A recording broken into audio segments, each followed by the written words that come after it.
Hey everyone, I'm doing my John Maxwell. I put together some of my prayers that I've written, not all of them, and I did an ebook last night. And I put it on my timeline for my friends. I posted it on LinkedIn as well. And I sent it to family and friends. If you want, you can download it, print it off, and keep it.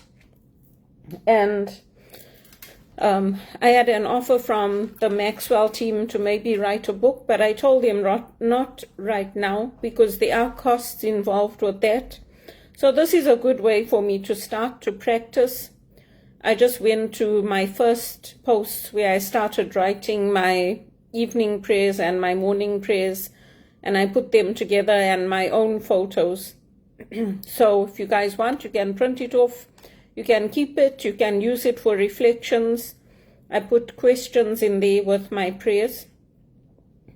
And maybe I can get it published. I'll have to wait and see.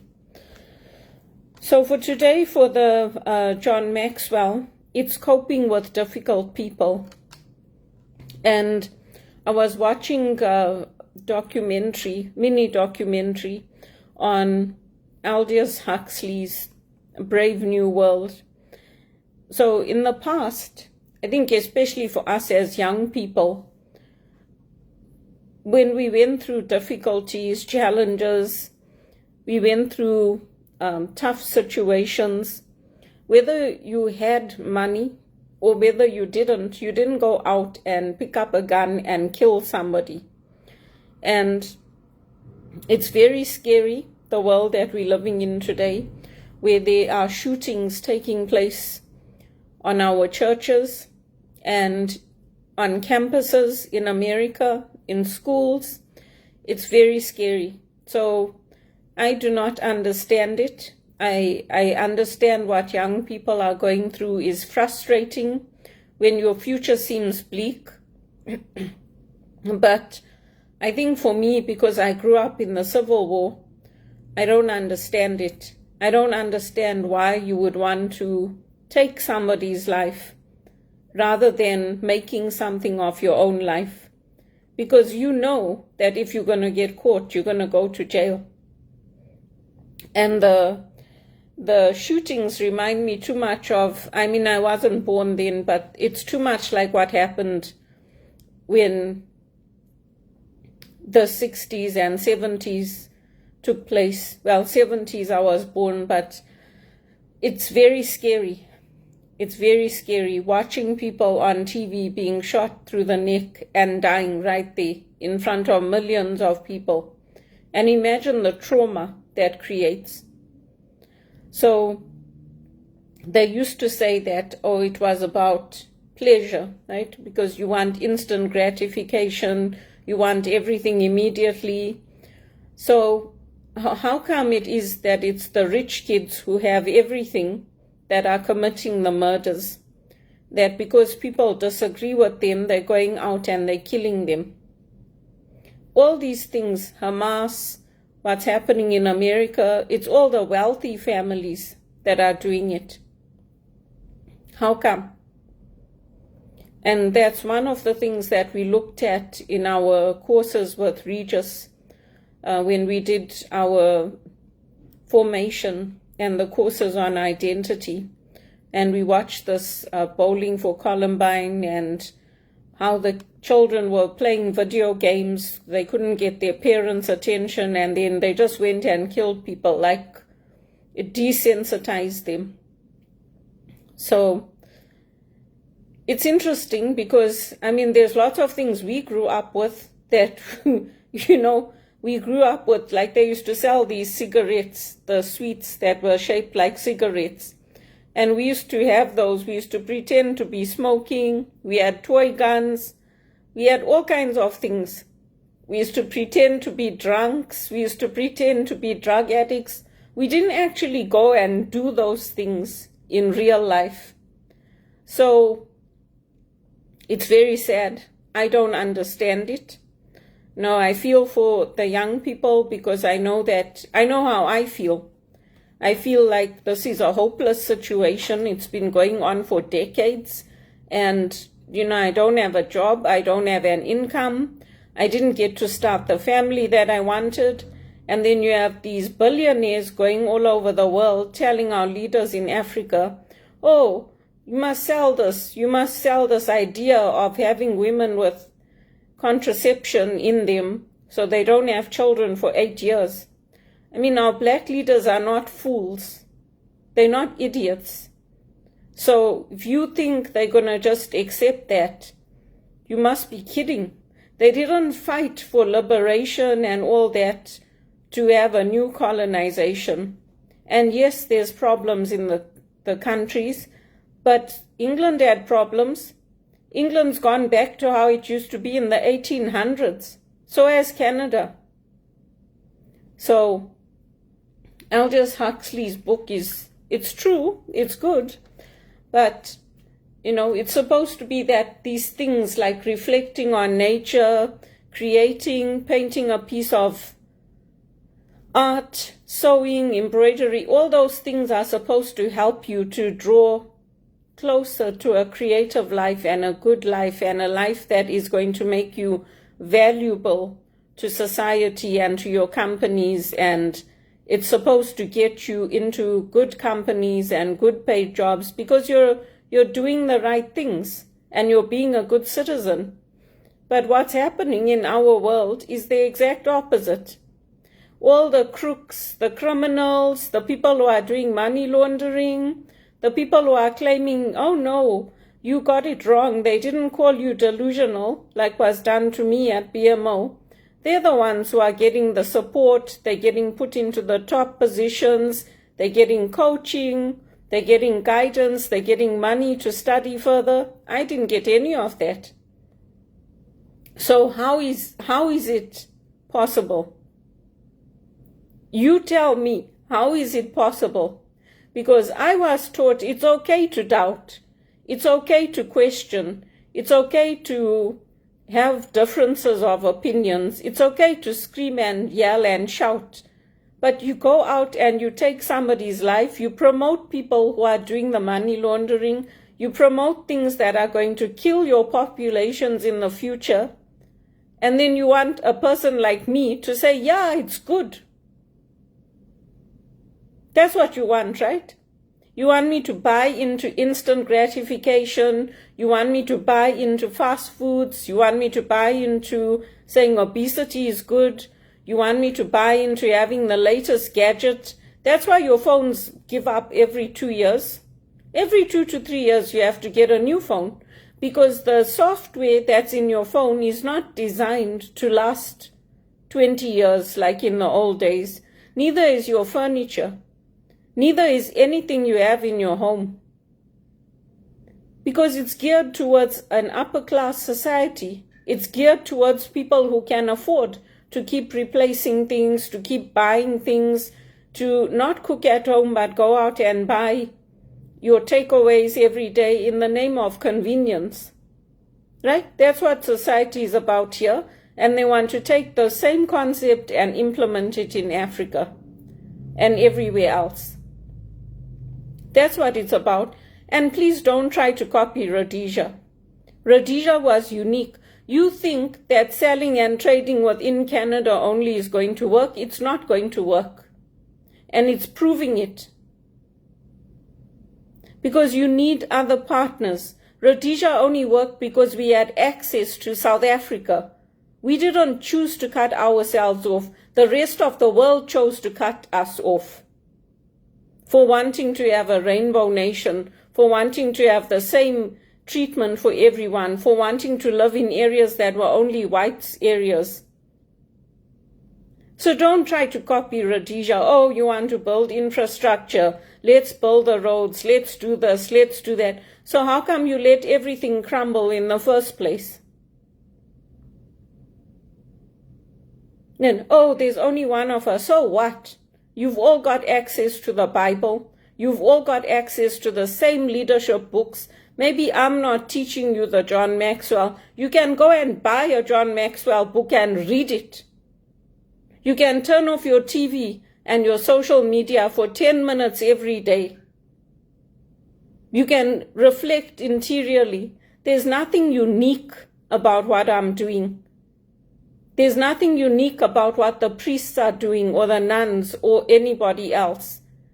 I don't even bother to go and protest anymore. I don't want to go there and be arrested by the police. And if anyone from my past company says, oh, we want to come and see you, I'm like, no. If you want to transfer money to me, do it through email. I'm not risking being arrested again, being called delusional again, being sent to the police station because of you. Because you got the big job, you got the special treatment, you got the big wages, not me. And don't tell me, oh, there was no opportunity at the time. So between 2013 and now, there was no opportunity, right? So you never thought of me. But now you're superior, you want to help me. And I don't need help. I need support. I need the finances coming in to support my initiative, my dream, my goal. I want to be treated as an equal, not like a child. And that's what the society does. They treat adults like children, like you can't make your own decision, we're going to tell you, we're going to help you. Yeah, there's some situations where we don't know, like when we rely on a financial advisor or we rely on a doctor. But it's the stupidity of what Canada's doing. Oh, we didn't give her the next interview because we didn't like her trousers. So do you want me to come naked to CIBC? Maybe then you'll get me the next interview. Or do you want me to become so obese that then you'll give me the job that will help me to provide for my family? Or do you want these young kids to carry on going around shooting people in broad daylight because they don't have jobs, or they don't see a positive thing in the future, or because they disagree with somebody, so you taught them that, yeah, you can just go and do this. And their parents are turning them in. Are their parents fighting for them? Are their parents saying, let's, give them psychiatric care, or let's get them counseling, or no. So, I do not understand this culture. That's why I'm saying, let me go home. Let me go home and work with my African leaders because I understand them. I understand them and I fight for them because I grew up with what they grew up with. And I am going through what they are going through with the whites and with the people in this country. I'm going through the same thing.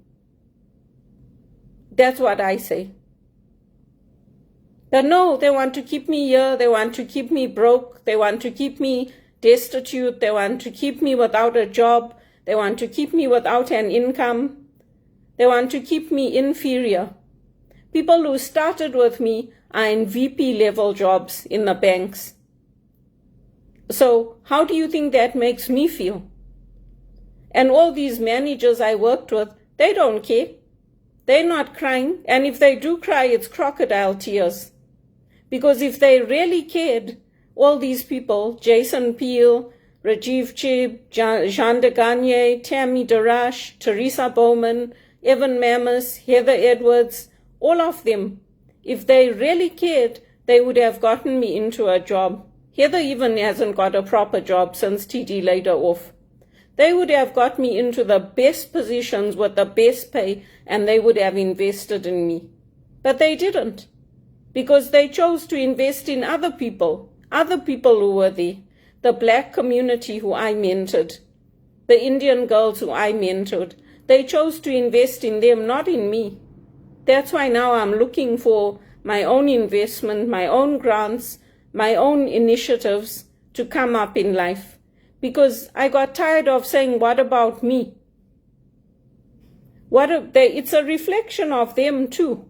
Because they had somebody on their team that cared about them, that was there for them, that did a good job. And what did they do? They let the police take me to the station.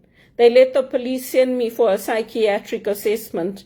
They let guys do whatever they want and spoil my reputation. And women, including Credit Suisse. So I do not understand what this society does. So to make yourself look good, to keep your image, you refuse to tell the truth. And then the banks almost fail. You have a run on the banks. You have a complete collapse of society. Now are you happy? Your values are in your backsides. That's what I say. That's where your values are. They're in your backsides. Because if somebody like me can't get a job in ministry, can't get an income coming in, can provide for our elders, can take care of our families, and we've done everything right. We haven't taken a gun and gone and shot somebody in broad daylight in our churches, on our campuses, then that's on you. It's not on me. It's not on me. It's on you. That guy even looks a little bit like Lee Harvey Oswald, that guy that killed the politician.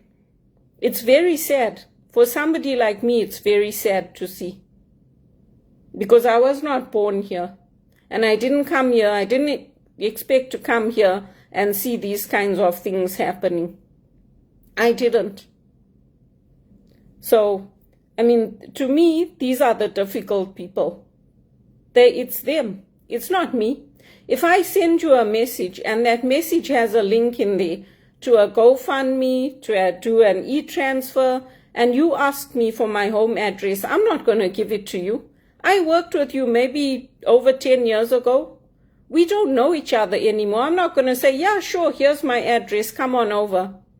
When you haven't kept in touch with me, you haven't tried to get me into a job, you haven't done anything. You think after 10 years I'm just going to say, yeah, sure, come on over. There's a link there. If I say transfer the money, transfer the money. If you don't want to do it, leave it. I'm not going to invite you into my home. Because you are working for one of the companies that did me down. You are working for one of the companies that called me delusional. You are working for one of the companies that knew my reputation was being spoiled, and you did nothing to help. So if you want to support, send the money through the link. Don't come to my home. If you come here, I'm just going to tell the security guard they can't come upstairs. I'm not going to let you into my home. You think you can just walk into my home after 10 years? If you made an effort to stay in touch with me, to communicate, to say, let's go out, let's meet up, then that's different. But we are colleagues. We are not family.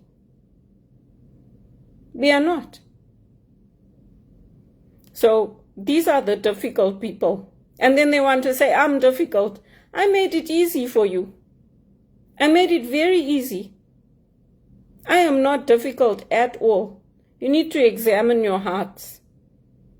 Because there are some people, they call them Sherman tanks. They ride over people. We need to consider the issue, and if necessary, stand up for ourselves. There are space cadets. They live in another world. They say, oh no, we don't know what you're talking about. Canada's good. Yeah, it's good for you because you've got your 6-figure salary. You've got support in place. Your parents are taken care of. You can go on a trip to Ghana or Zimbabwe or South Africa, and your job is held. Your security is good. I can't do that. So, find and develop your own unique gifts. Don't say, I live in space, because it's you that's not facing the reality. Then we've got the volcanoes, they like the Incredible Hulk. They don't realize what experiments are being done on them, or they do and they agree to it, and then they become explosive. They become unpredictable. And when that happens, taking time out, being away from the crowd, listening, being direct, sometimes can help. It doesn't always help. I talked to that guy on the phone, that actor. I used to get surprised at the calls that used to come through. I talked to him, I know his voice. And I was quite surprised. I was like, oh, this guy's still alive. I used to watch that show. Ours was better. It wasn't this cartoon version. It was in the 70s. The Incredible Hulk, Bill Bixby. Ours was better, and Bionic Man, Bionic Women.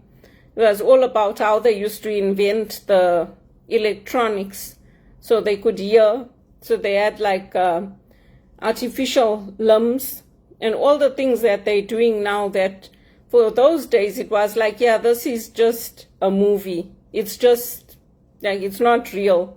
But they were actually already doing those things in the military, in companies, experimenting. It's like how they experimented on us in the call center, because our jobs were new. The technology was new. So we were the guinea pigs. We were the ones who suffered with our ears, with high blood pressure. Now, I'm sure the generation that's there now, they're not going to have to deal with the headsets where they can't change the volume. They're not going to get high blood pressure like me. Did the companies take any responsibility, including Teleperformance? No, they didn't, because their executive are very difficult to deal with. What are you talking about? We did everything we could. No, you didn't. No, you didn't. You didn't accommodate us. You didn't give us extra breaks. You didn't do anything. And then you get people who are always wet blankets. There's nothing good in the world. There's nothing, oh, your clothes are awful. Oh, why did you even dress up today? Oh, you can't do anything good. Now look at your hair. Look at your makeup. Why did you even wear makeup today? So, I mean, with wet blankets, I just like, you know what? Go find something good in life, please. I don't cater to them. I'm just like, you know what? You want me to come naked to the interview next time? And then you get the garbage collector. They like to go around collecting bad memories, collecting all the bad things in the world, collecting, saying, oh, these are all the bad things that are happening. So, you know what? You can always find something good in life. You can say, oh, look, the sun came up today. Oh, a hole didn't swallow me. I'm still here. My building is still standing. No, we didn't have any earthquakes today. We didn't have any tsunamis today. No, the bees survived. They were saying, the bees are going to die. But the bees survived, and look, we've got pollinators. And then you get the users. These are people who, they want all of your time. They always want to be there. They're always demanding your energy. And it's like, you know what? Sorry. Just like, you have to set some boundaries sometimes. Because the people here who live in Canada, they like children. Oh, she's doing it, so we all want to do it. Why don't you go find your own hobbies? If the whole world wants to become spiritual directors, I don't care. If God's calling you to be a spiritual director, good for you. Good for you. If you feel God wants you to be a spiritual director and God wants you to go through what I'm going through, and I'm trying to help people to discern, to come to His heart, to come to know Jesus, good for you. I hope He gives you all the poverty too, and the lack of employment, and the lack of support, and the lack of financial investment, and the lack of ability to provide for your families. I hope He gives you all of that too, because that's what I have to deal with. And despite all of that, this Canadian culture has not broken my faith. And what Sister Eileen said is true. I don't have to go to the church every day. I can pray at home. I can see God's grandeur in nature. And I can go to the church when I am comfortable. The priest is not there for me to make him feel comfortable. The priest is there to make the congregation feel comfortable. Not to constantly be criticizing me, not to constantly be calling people to tell them where I am. Why would I even go to the church if that's what they're doing? Why? So if you want to become a Maxwell speaker, please go ahead. The opportunity, tell me, come to me, I'll even connect you to them. I'll even send the email and I'll help you to do it. But don't destroy my life because you want to do what I am doing. Go and do it. Please do, because I can assure you I had a better lifestyle in Zimbabwe than I will ever have here. And I loved it. I loved the big house. I loved having land around me. I loved having cars. I loved having a community that celebrated with me. I loved it. So please send the funding. I want to go back. It's not a lot. 150,000 for 1 year for what I'm doing is not a lot. And over 5 years, you can make it $1 million. Then I'll be completely out of your hair. You won't even have to worry. I won't even be applying for jobs at your companies because I'll be concentrating on doing what I love. My spiritual direction, giving retreats, teaching theology, making trips to Africa. I'll be doing all that. And you can also get on with your own life. So it's a win-win. That's what I say. So for today's question is, can you recognize some of these personality types in the people that you know? And I provided coping strategies. I hope they help you. But please do tell the banks, BMO, RBC, CIBC, TD, Mark Carney, tell them, she sent you proposals, send her the money. Then she'll be out of your hair. You won't even have to see her anymore. Better yet, buy her a mansion in Cape Town. Let her go do it from there. It would be perfect for you. You will never have to see me again. Just imagine that. Awesome.